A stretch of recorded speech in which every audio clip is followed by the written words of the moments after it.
I'm just going to read this by Adlai Stevenson.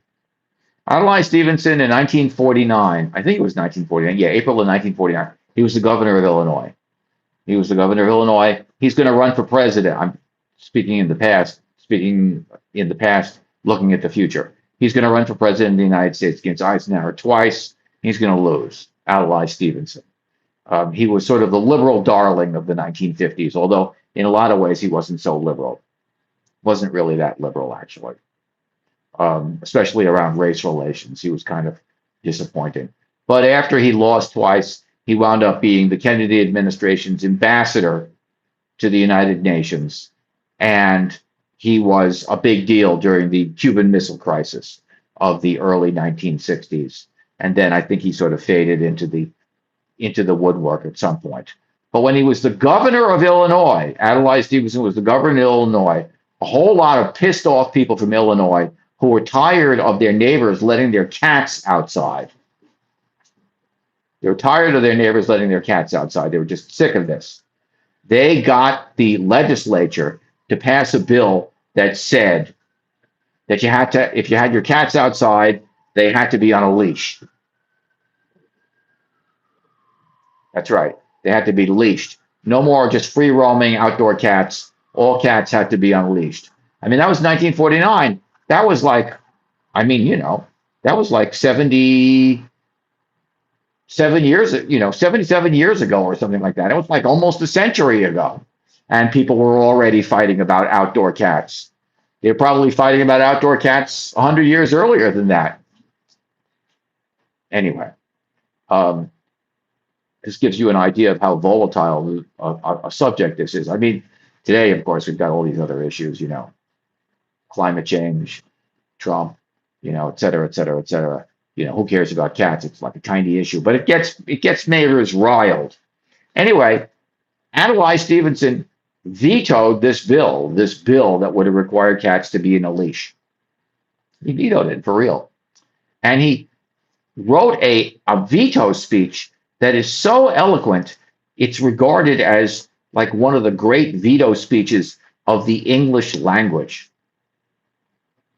That's right. People they read it and they like, whoa, this is beautiful. I think one of the big website poetry databases has this speech as an example of a poetic statement. That's right. As it is in one poetic statement. I have one follower here. I have one person watching. Would you care to identify yourself? Hello. Can you say hello to me? You can do that, right? I mean, you're there. I know you're there.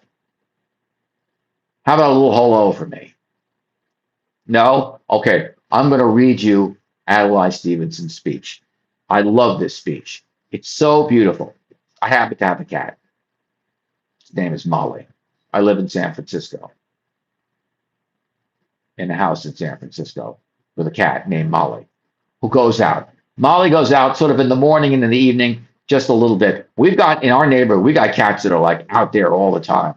They are like wandering around. They are just like they are just like own the neighborhood. They just wander up and down the street.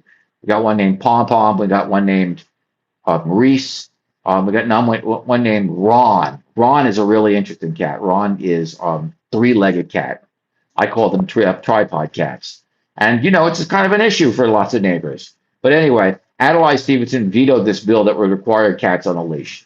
And he said, and I'm quoting from this speech, it is in the nature of, I cannot agree.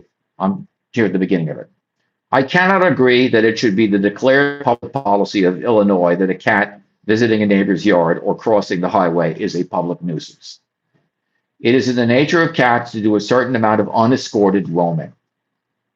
I mean, that's almost an Aristotelian statement. Okay, it is in the nature of cats to do a certain amount of unescorted roaming. Many live with their owners in apartments or other restricted premises, and I doubt if we want to make their every brief foray an opportunity for a small game hunt by zealous citizens with traps or otherwise. I'm afraid this bill could only create discord, recrimination, and enmity. Oh, I forgot to mention, it also would authorize like neighbors to go around hunting for cats. Also, this is Stevenson, consider the owner's dilemma. To escort a cat abroad on a leash is against the nature of the cat, and to permit it to venture forth for exercise unattended into a night of new dangers is against the nature of the owner. Moreover, cats perform useful services, particularly in rural areas, in combating rodents, work they necessarily perform alone and without regard to property lines. That's right. Cats don't know a whole lot about property lines now, do they? We are all interested in protecting certain varieties of birds. This was one of the issues. That cats destroy birds, this is Stevenson. I'm quoting some more. I well know, but I believe this legislation would but further little the worthy cause to which its proponents give such unselfish effort. The problem of cat versus bird is as old as time. If we attempt to resolve it by legislation, who knows but what we may be called upon to take sides as well in the age-old problem of dog versus cat, bird versus bird, or even bird versus worm. I've never heard anybody, I mean, I never got this part of this speech. I've never heard anybody like, like what about the worms? I mean, anyway, Stevenson. In my opinion, the state of Illinois and its local governing bodies already have enough to do without trying to control feline delinquency. Feline delinquency. You've heard of juvenile delinquency. That was a big term back then. Feline delinquency. I think he invented this term.